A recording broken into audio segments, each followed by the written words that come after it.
ಅತ್ಯಂತ ಭೀಕರವಾಗಿ ನಿವೃತ್ತ ಡಿಜಿಪಿ ಓಂ ಪ್ರಕಾಶ್ ಕೊಲೆ ಆಗಿರೋದು. ಮೊದಲಿಗೆ ಓಂ ಪ್ರಕಾಶ್ ಮೇಲೆ ಖಾರದ ಪುಡಿ ಎರಚಿದ್ರು ಪತ್ನಿ. ಖಾರದ ಪುಡಿ ಹಾಗೂ ಅಡಿಕೆ ಎಣ್ಣೆಯನ್ನ ಸುರಿದಿದ್ದ ಪಲ್ಲವಿ. ನಂತರ ಓಂ ಪ್ರಕಾಶ್ ಕೈಕಾಲನ್ನ ಕಟ್ಟಿ ಚಿತ್ರ ಹಿಂಸೆ ನೀಡಿ ಬಳಿಕ ಅಡುಗೆ ಮನೆಯಲ್ಲಿದ್ದ ಚಾಕು ತಂದು ಕೊಲೆ ಮಾಡಲಾಗಿದೆ. ಚಾಕು ಚುಚ್ಚಿದ್ರಿಂದ ತೀವ್ರ ರಕ್ತಸ್ರಾವವಾಗಿ ಓಂ ಪ್ರಕಾಶ್ ಸಾವನ್ನಪ್ಪಿದ್ದಾರೆ ಅನ್ನೋದ್ರ ಬಗ್ಗೆ ಮಾಹಿತಿ ಸಿಗ್ತಾ ಇದೆ. ನೋಡಿ, ನಾನು ಆಗ್ಲೇ ಹೇಳ್ತಾ ಇದ್ದೆ, ಇವರನ್ನ ನೀವು ನೋಡಿದ್ರೇ ಗೊತ್ತಾಗತ್ತೆ ಅಜಾನುಬಾಹು ಅಂತ.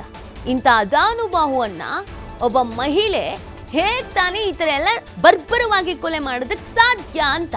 ಫಿಟ್ನೆಸ್ ಇರುತ್ತೆ, ಆಮೇಲೆ ಅವರು ನಿವೃತ್ತ ಜೀವನವನ್ನ ಅನುಭವಿಸ್ತಾ ಇದ್ರು. ಅಂದ್ರೆ ಅವರ ಇಡೀ ವೃತ್ತಿ ಜೀವನದಲ್ಲಿ ಬಹಳ ಫಿಟ್ ಅಂಡ್ ಫೈನ್ ಆಗಿರ್ತಾರೆ. ಫಿಸಿಕಲಿ ಮೆಂಟಲಿ ಸಾಕಷ್ಟು ಯೋಚನೆಗಳನ್ನ ಮಾಡ್ತಾರೆ.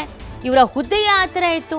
ಆದ್ರೆ ತಮ್ಮದೇ ಮನೆಯಲ್ಲಿ ತಮ್ಮ ಸ್ವಂತದವರಿಂದಲೇ ಈ ರೀತಿಯಾಗಿ ಕೊಲೆ ಆಗ್ತಾರೆ ಅಂದ್ರೆ ಎಷ್ಟು ಮಟ್ಟಿಗೆ ಪ್ಲಾನ್ ಮಾಡಲಾಗಿತ್ತು ಅನ್ನೋದನ್ನ ನಾವಿಲ್ಲಿ ಗಮನ ಹರಿಸಬೇಕಾಗತ್ತೆ.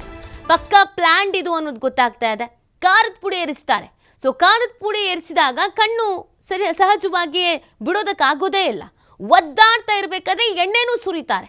ಎಲ್ಲಿಯೂ ಆಚೆ ಈಚೆ ಮೂವ್ ಆಗೋದಕ್ಕೂ ಆಗಲ್ಲ, ಜಾರಿ ಬೀಳೋತಾರ. ಅದಾದ್ಮೇಲೆ ಕೈಕಾಲನ್ನ ಕಟ್ಟಿ ಹಾಕಿ ಅದಾದ ನಂತರ ಅಡುಗೆ ಮನೆಯಲ್ಲೇ ಇದ್ದಂಥ ಚಾಕುವಿನಿಂದ ಮನಸ್ಸಿಗೆ ಬಂದ ಕಡೆ ಮನಸ್ಸೋಯಿತು ಚುಚ್ಚಿದ್ದಾರೆ.